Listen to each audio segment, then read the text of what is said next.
శివలింగాలు సాధారణంగా రాతితో ఉంటాయి. జ్యోతిర్లింగాలు కూడా అంతే. కానీ చెట్టు మొదల నుంచి ఓ శివలింగం ఉద్భవించిన సంగతి మీకు తెలుసా?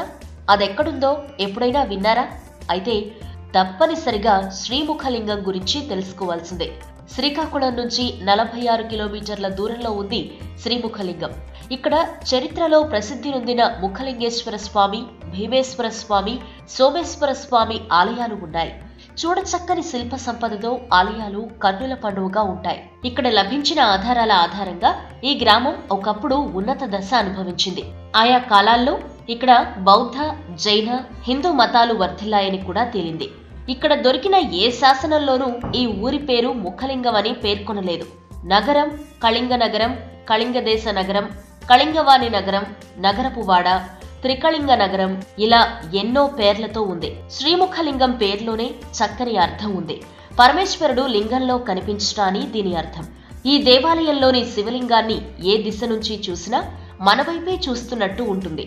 దేవాలయ గోపురం చాలా ఎత్తుగా ఉంటుంది.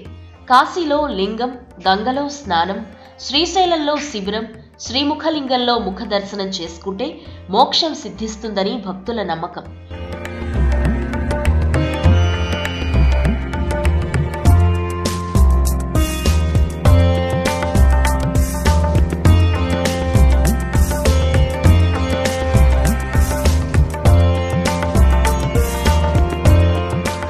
శ్రీముఖలింగేశ్వరంలో ముక్కోణపు ఆకారంలో 3 ఆలయాలు ఉన్నాయి.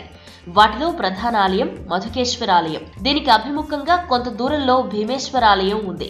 ఈ 2 ఆలయాలకు కాస్త దూరంగా ఊరి ప్రథమార్థంలో అధునాతన వాస్తు పద్ధతిలో అద్భుత సోయగాలు కురిపిస్తూ సోమేశ్వర ఆలయం భక్తులకు ఆహ్వానం పలుకుతున్నట్టుగా ఉంటుంది. ఇక్కడ ముఖలింగాలయాన్ని మధుకేశ్వర ఆలయం అని కూడా అంటారు. ఇప్ప చెట్టు మొదలును నరికివేయగా అదే ముఖలింగంగా ప్రసిద్ధి చెందింది. ఆ చెట్టు మొదలుపై ముఖం కనిపిస్తుందని చెబుతారు. ఆ చెట్టు మొదలై క్రమంగా లింగంగా మారిందంటారు. ఇప్ప చెట్టును సంస్కృతంలో మధుకం అంటారని, అందువల్ల ఈ గుడికి మధుకేశ్వర స్వామి ఆలయంగా పేరొచ్చిందని క్షేత్ర పురాణం.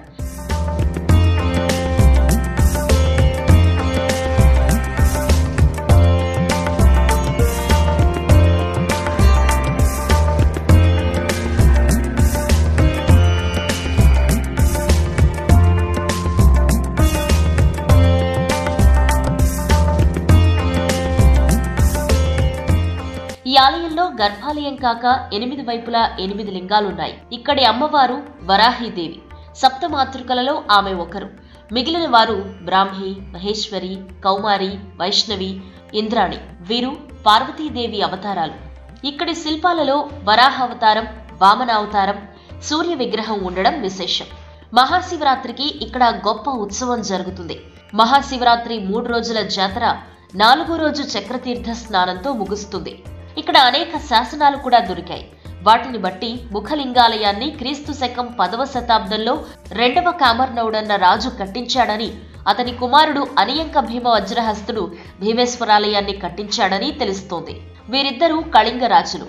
కామర్నవుడు తన రాజధానిని దంతనగరం నుంచి ఇక్కడకు మార్చినట్టు కూడా తెలుస్తోంది.